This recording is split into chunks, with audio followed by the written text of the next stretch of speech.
تو جہنم کا اس کو پل بنایا جائے گا. اس طرح کی روایت موجود ہے. تو اسی وجہ سے انہوں نے یہ سوال کیا کہ ایک تو یہ بات ہے کہ آگے جگہ ہی موجود نہیں ہے, خام خواہ میں ایک شخص جا کے پھنستا ہوا آگے جا کے بیٹھتا ہے, لوگوں کی گردنیں پھلانگتا ہے, تو یہ شخص تو گناہ گار ہوگا, کیونکہ جب یہ چل کر جائے گا لوگوں کو تکلیف پہنچے گی, اور مسلمان کو تکلیف پہنچانا اس کی شرعی طور پر اجازت نہیں ہے. ٹھیک ہے. تو تکلیف پہنچانے کی بنا پر یہ شخص گناہ گار ہوگا, آگے جا کر بیٹھے گا, تو اس پر وہ وعید جو ہے وہ لازم آئے گی. صحیح.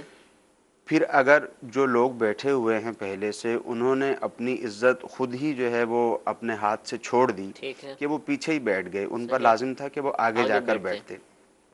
اب آگے کی جگہ چھوٹی ہوئی ہے, پہلی صف خالی ہے, لوگ پیچھے بیٹھے ہوئے ہیں, تو اب اگر کوئی شخص آتا ہے اور ان کے بیچ میں سے گزر کر آگے جا کر بیٹھ جاتا ہے, تو اب اس شخص پر وہ والی روایت جو ہے وہ لازم نہیں آئے گی, یعنی یہ شخص گناہ گار نہیں ہوگا. صحیح. مگر اس کو بھی اب اس بات کی اجازت پھر بھی نہیں ہوگی کہ اب پہلی کی صف خالی ہے, پیچھے لوگ بیٹھے ہوئے ہیں, تو یہ لوگوں کو لتاڑتا ہوا, لوگوں کو تکلیف پہنچاتا ہوا جائے. مارنا اس کو شروع بھی کر دیں. چاہیے ٹھیک ہے. کہ یا تو ان سے جو ہے وہ پیار محبت سے گزارش کر دے کہ آپ آگے ہو جائیں. ٹھیک ہے. اگر وہ آگے نہیں ہوتے تو اب اچھے طریقے سے آرام سے, کہ ان کو تکلیف بھی نہ پہنچے, ٹھیک ہے. اب آگے جا کر اس کو بیٹھنے کی شرعی طور پر اجازت بھی ہوگی, اور اس صورت میں یہ گناہ گار بھی نہیں ہوگا. اچھا, خطبہ شروع ہو جائے اب بھی ایسا کرے گا, یا ہاں پھر دیکھیے, جب جہاں آئے تو خطبہ پیچھے شروع آگے ہو بیٹھ چکا جائے؟ ہے, خطبہ شروع ہونے سے مراد یہ کہ جب امام خطبے کے لیے ممبر پر جا کر بیٹھ گیا, ٹھیک ہے. اس وقت سے لے کر سلام پھیرنے تک اب کسی چیز کی اجازت نہیں ہوتی. صحیح. دوران خطبہ یا اس وقت اب یہ جہاں اس کو جگہ ملے یہ وہیں بیٹھ جائے گا, یعنی مسجد میں داخل ہوا, جہاں اس کو جگہ ملے وہیں بیٹھ جائے گا. اب اس کو آگے جانے کی اجازت نہیں ہوگی. ٹھیک ہے. یہ مسجد کا حکم ہے, جیسے ہم راستے میں آ رہے ہیں, خطبہ ہو گیا تو پھر تو ہم آتے نہیں, رہیں گے. راستے کا حکم نہیں ہے. جب جو ہی مسجد میں داخل ہوا, تو جو ہی مسجد میں داخل ہوگا تو اب اس کو حکم شرعی یہ ہوگا کہ جہاں اس کو جگہ ملی ہے اب یہ وہیں پر بیٹھ جائے, اگرچہ آگے جگہ موجود ہو. جب باب المدینہ میں آپ نے, جیسے خاص طور پر یا بڑے شہروں میں اب مساجد جو ہے نا وہ منزلوں میں بننا شروع ہو گئی ہیں, پورشن ہوتے ہیں, تو سیڑھی جو ہے نا عام طور پر خارج مسجد بھی رکھی جاتی ہے کئی جگہوں پر, تو اب وہ اس پہ جا رہا ہے. ظاہر سی بات ہے, مسجد میں ایک طرح دیکھنے میں تو مسجد میں داخل ہوا, لیکن عین مسجد میں داخل اب بھی نہیں ہوا. اچھا, وہ سیڑھی پر رک کر بیٹھ جائے گا تو پھر پیچھے لائن لگ جائے گی, تو اب کیا کرے گا؟ اب وہ چلتا جائے اور مسجد کے دیکھیں حصے میں آ جائے؟ جی بالکل, جو شرعی حکم ہے وہ مسجد کے اعتبار سے ہی ہے. ٹھیک ہے. تو جو ہی یہ مسجد میں داخل ہوگا وہاں جس جگہ پہ اس کو جگہ ملے وہاں بیٹھ جائے. ساتھ ٹھیک ساتھ ہے. اس بات کا بھی دھیان رکھیں کہ ایسا نہ ہو کہ پیچھے لائن لگ جائے جی جی. اور لوگوں کا راستہ ہی بند ہو جائے, اس بات ٹھیک کا ہے. بھی ساتھ ہی دھیان رکھا جائے گا. ٹھیک ہے. ٹھیک, جزاک اللہ. جی ایک اور کال چلائیے. مفتی صاحب سے یہ سوال تھا کہ اللہ حضرت ایک نماز کے متعلق سوال تھا. دوسری رکعت میں سورہ فاتحہ کے بعد ڈائریکٹلی رکوع میں چلے گئے اور ایک تسبیح کی مقدار رکوع میں رکے اور فوراً واپس آ کر سورت ملائی اور پھر دوبارہ رکوع کیا اور پوری نماز مکمل کر کے سجدہ صحف کیا, تو کیا یہ نماز ہو گئی یا اس کو دوبارہ دہرانا پڑے گا؟ جی بالکل, اس طرح سے نماز ہو گئی, کیونکہ حکم شرعی ہی یہی تھا کہ جب سورہ فاتحہ پڑھی اور سورت نہیں ملائی, ٹھیک ہے, سورت ملانے کے بعد بغیر ہی رکوع میں چلے گئے, اب چاہے ایک مرتبہ تسبیح پڑھ لی, چاہے 3 مرتبہ بھی تسبیح پڑھ لی ہو, اس شخص کے لیے حکم شرعی یہی ہے کہ یہ واپس پلٹے گا, ٹھیک ہے, واپس پلٹ کر سورت ملائے گا. سورت ملانے کے بعد پھر دوبارہ رکوع کرے گا, جیسا کہ انہوں نے بتایا کہ دوبارہ رکوع کر لیا, اب نماز کے آخر میں سجدہ صاحب کرے گا اور اس کی نماز مکمل ہو جائے گی, نماز درست ہو جائے گی. یہ واپس لوٹنا لازم ہے اس کے لیے؟ یہ اس صورت میں اس کے لیے واپس لوٹنا لازم ہے. اگر واپس نہیں لوٹے گا تو گناہ گار ہوگا. اچھا, اس صورت میں بھی اگر نماز مکمل کی اور آخر میں سجدہ صاحب کر لیا تو نماز اس صورت میں بھی ہو جائے گی, مگر واپس نہ پلٹنے کی وجہ سے, یعنی یاد واپس نہیں پلٹا, تو اس صورت میں جو ہے وہ گناہ گار ہوگا, مگر نماز اس کی ہو جائے گی. یعنی اس نے واجب کا ترک کیا ہے, سورت جی ملانا چھوڑ دیا ہے.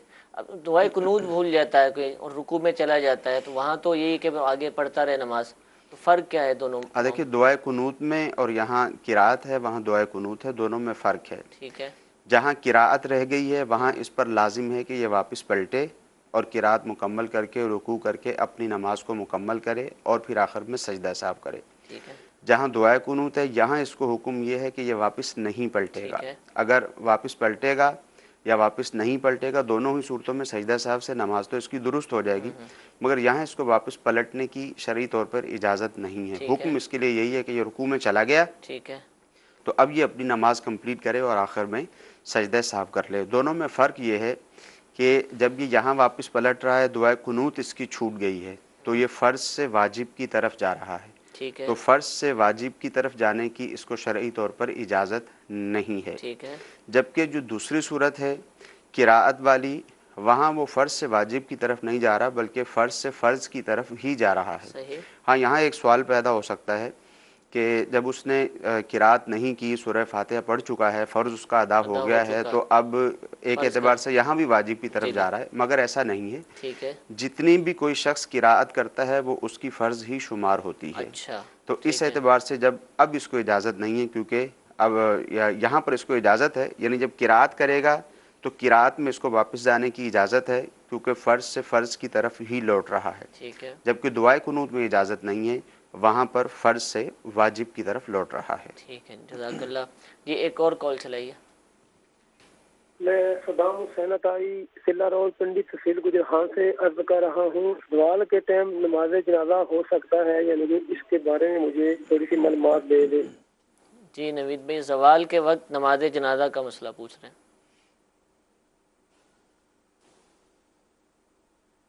نماز جنازہ کے لیے یہ ہے کہ ویسے تو یہ حکم ہے کہ زوال کا جو وقت دحوہ کبریٰ کا وقت ہوتا ہے. اصل تو لوگوں کے اندر یہ غلط مشہور ہے کہ وہ اس مکروہ وقت کو زوال کا وقت کہتے ہیں، حالانکہ وہ مکروہ وقت نہیں ہوتا. زوال کا مطلب ہوتا ہے سورج کا سر کے اوپر زائل ہو جانا. تو جب سورج سر کے اوپر سے ڈھل گیا، مغرب کی طرف ہو گیا، تو اس صورت میں ظہر کا وقت شروع ہو گیا. اب زوال کا مکروہ جو وقت ہے، جو دعوی کبریٰ کا وقت ہے، وہ نکل چکا ہے. تو جو دعوی کبریٰ کا وقت ہے، جس کو مکروہ وقت کہتے ہیں، تقریباً آج کل پونے گھنٹے کا وقت ہے. تو اس وقت کے اندر اگر پہلی بات تو یہ ہے کہ نماز جنازہ نہ رکھی جائے اور اس سے آگے یا پیچھے کا کوئی وقت رکھا جائے. لیکن اگر نماز جنازہ اسی وقت میں جنازہ حاضر ہو جاتا ہے تو پھر اس صورت میں وہ پڑھ سکتے ہیں، کیونکہ اسم مبارکہ میں ہے کہ جب جنازہ آ جائے تو اس کے اندر تاخیر نہ کی جائے. تو اب آگے اگر جنازہ تو اسی وقت کے اندر پڑھ لیا جائے. اب اس مکروہ وقت کے گزرنے کا یا ختم ہونے کا انتظار نہیں کریں گے.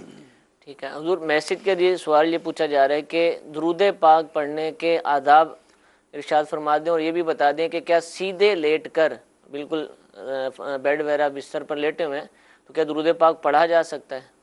نوید بھائی سے سوال ہے. درود پاک پڑھنے کے لیے بہتر تو یہی ہے کہ باوضو ہو، اچھے کپڑے پہنے ہوئے ہوں، جسم پر کپڑوں پر خوشبو لگی ہو، قبلہ کی طرف منہ ہو، اور اگر کہیں پاک جگہ پر بیٹھا ہوا ہے تو ایسے پڑھے.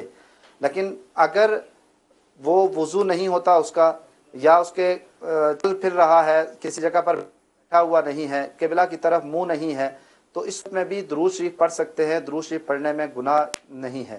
اور جب لیٹ کر پڑھ رہے ہیں تو بہتر یہ ہے کہ ٹانگ کو سمیٹ لیا جائے اور درود شریف پڑھا جائے، کہ ادب کا تقاضا یہی ہے. اگر کوئی نہیں سمیٹے گا اور پھیلائی ہوئی ہیں درود شریف پڑھتا ہے تو تب بھی گناہ گار نہیں ہوگا.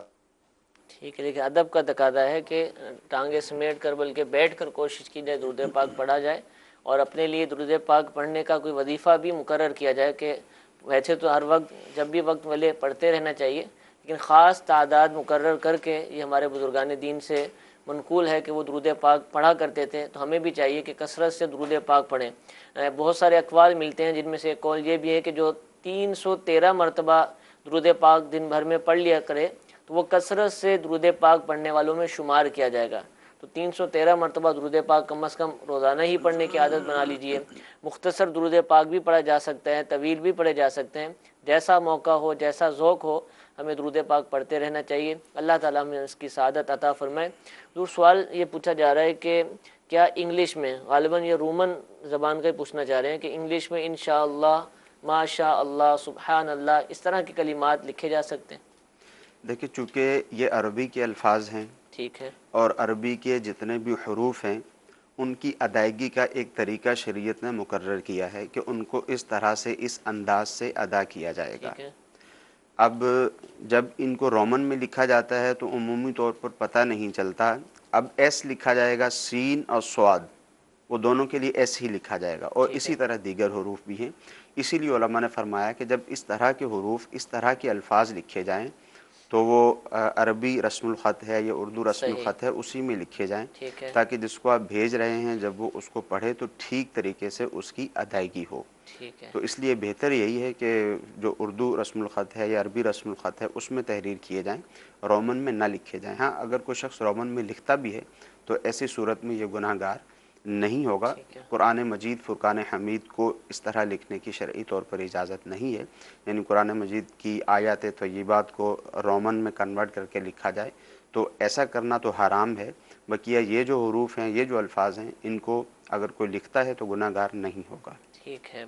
تو ایک اور سوال پوچھا جا رہا ہے کہ نماز پڑھتے ہوئے اگر میں دل ہی دل میں اردو میں ترجمہ بھی کرتی رہوں، اسلامی بہن کا سوال ہے، تو کیا نماز ہو جائے گی جو آیات پڑھی جا رہی ہیں؟ دیکھیے اس میں یہ ہے کہ اگر تو کسی کو ایسا کرنے میں بتکلف وہ ایسا کرتا ہے، اس کو ٹھیک ہے، تکلف کرنا پڑتا ہے، تو پھر تو جو خشوع و خضوع ہے وہ ختم ہو جائے گا، اس میں مشکل پیش آئے گی، وہ خشوع و خضوع نہیں رہے گا۔ اس کا طریقہ کار یہ ہونا چاہیے کہ نماز مکمل جو نماز ہے اس کا اردو ترجمہ اچھی طرح ویسے ہی یاد ہونا چاہیے، ٹھیک ہے، اور اسی طرح نماز میں جن صورتوں کی تلاوت کرنی ہے، جو صورتیں پڑھنی ہیں، ان کا بھی ترجمہ اچھی طرح سے یاد ہونا چاہیے۔ تو پھر آٹومیٹکلی جب آپ کو یہ یاد ہوگا، جب آپ عربی پڑھ رہے ہوں گے تو اس کا اردو ترجمہ آپ کے ذہن میں رہے گا، ٹھیک ہے، تو یہ تو اچھا ہوتا ہے صحیح، کہ جب آپ قرآن مجید فرقان حمید کی تلاوت کریں، سورہ فاتحہ پڑھیں اور اس کے ساتھ کوئی دوسری صورت ملائیں، جو صورت آپ پڑھ رہے ہیں اس میں کیا ذکر کیا جا رہا ہے اس کا ترجمہ اگر معلوم ہو تو اس میں تو نماز میں زیادہ خشوع و خضوع حاصل ہوتا ہے۔ مگر ایسا نہ ہو کہ بتکلف وہ ترجمہ کر رہا ہو یا کر رہی ہو، تو اس طرح اگر کریں گے تو پھر وہ خشوع و خضوع شاید نہیں رہے گا۔ ٹھیک ہے، تو اچھی طرح سے اس کو یاد کر لیا جائے، ٹھیک ہے، تو جب عربی پڑھتے جائیں گے تو خود بخود اس کا ترجمہ بلکہ اس ذہن میں وقت پہلے زیادہ سے ہی مزہ بھی آئے گا اس موجود وقت، ہوگا اور ٹھیک ہے، زیادہ اچھا بھی محسوس ہوگا۔ ٹھیک ہے، نماز پڑھنے میں لطف بھی اس وقت آئے گا۔ جی ایک اور کال چلائیے۔ السلام علیکم ورحمۃ اللہ وبرکاتہ۔ وعلیکم السلام ورحمۃ اللہ وعلیکم السلام وبرکاتہ۔ جی شمریز عباسی بات کر رہا ہوں کھاریاں سے۔ میرا سوال یہ ہے کہ بلند آواز سے نماز پڑھنا کیسا ہے؟ بلند آواز سے نماز پڑھنا غالباً یہ امام کے علاوہ ہی کے لیے سوال کیا ہوگا۔ جی ارشاد فرمائیے۔ جہاں نماز کے اندر قراءت کرنا دو طریقے ہوتے ہیں، ایک وہ نمازیں ہیں کہ جن کے اندر قراءت کرنا سری طور پر واجب ہے، اور دوسرا وہ ہے کہ جس کے اندر امام کے ساتھ پڑھ رہے ہوں، تو مغرب کی، عشاء کی اور صبح کی نماز، جمعہ کی نماز اور عیدین کی نماز، ان کے اندر جہری قراءت کرنا اس کے لیے واجب ہے۔ تو اس کے علاوہ جو مغرب کی نماز ہے، عشاء کی نماز ہے یا صبح کی نماز ہے، اگر کوئی شخص امام کے علاوہ پڑھ رہا ہے، اکیلے پڑھ رہا ہے، تو ان کے اندر اگر جہر سے پڑھتا ہے تو پڑھ سکتا ہے، اگر جہر نہیں کرتا، سرن ہی پڑھتا ہے، تو تب بھی اس پر کوئی گناہ نہیں ہے۔ جو ظہر کی نماز ہے یا عصر کی نماز ہے، ان کے اندر چونکہ سر کرنا، اخفاء کرنا واجب ہے، اگر کسی شخص نے قراءت اس کے اندر اونچی آواز سے پڑھی اور اتنی پڑھی کہ جس کو ہم جہر کے ساتھ قراءت کہہ سکیں، تو اس صورت میں اس کا واجب کا ترک ہوگا، اور اگر جان بوجھ کر ایسا کیا تو نماز کا اعادہ واجب ہوگا، اور اگر بھول کر ایسا کر لیا تو اس صورت میں سجدہ صاحب سے نماز درست ہو جائے گی۔ یہ حکم تو اس صورت میں ہے کہ جب قراءت کو اونچا پڑھیں یا آہستہ پڑھیں۔ اگر قراءت کے علاوہ باقی کلمات ہیں، جیسے ثنا کے کلمات ہیں، التحیات کے کلمات ہیں، تسبیحات کے کلمات ہیں، اگر وہ کسی نے اونچی آواز سے پڑھ لیے تو ان کی وجہ سے نماز تحریمی واجب الاعادہ نہیں ہوگی، کیونکہ ان کے اندر صرف سنت ہے کہ ان کو آہستہ آواز میں پڑھا جائے۔ ٹھیک تو ہے یہ حضور، سنت کا خلاف ہوگا اگر ان کو اونچی آواز سے پڑھیں گے۔ ٹھیک ہے۔ میسیج میں حضور سوال یہ پوچھا جا رہا ہے کہ میرے پاس 3 پلاٹ ہیں، ان میں سے ایک پر انشاءاللہ گھر بنانے کا ارادہ ہے، تو کیا زکوٰۃ کی جو ادائیگی کرنی ہے وہ 2 پلاٹوں پر ہوگی یا 3 پلاٹوں پر ہوگی؟ نوید بھائی سے سوال ہے۔ اس میں دیکھنا یہ ہے کہ جو انہیں پلاٹ خریدے ہیں، خریدتے وقت ان کی کیا نیت تھی۔ اگر ان کی نیت یہ تھی کہ یہ بیچنے ہیں، ایک پر گھر بنانا ہے، باقی دونوں بیچنے ہیں، جیسے کہ سوال سے ظاہر ہو رہا ہے، ٹھیک ہے، تو اس صورت میں تو ایک جو گھر بنانے کے لیے انہوں نے لیا ہے اس پر کوئی زکوٰۃ نہیں ہوگی۔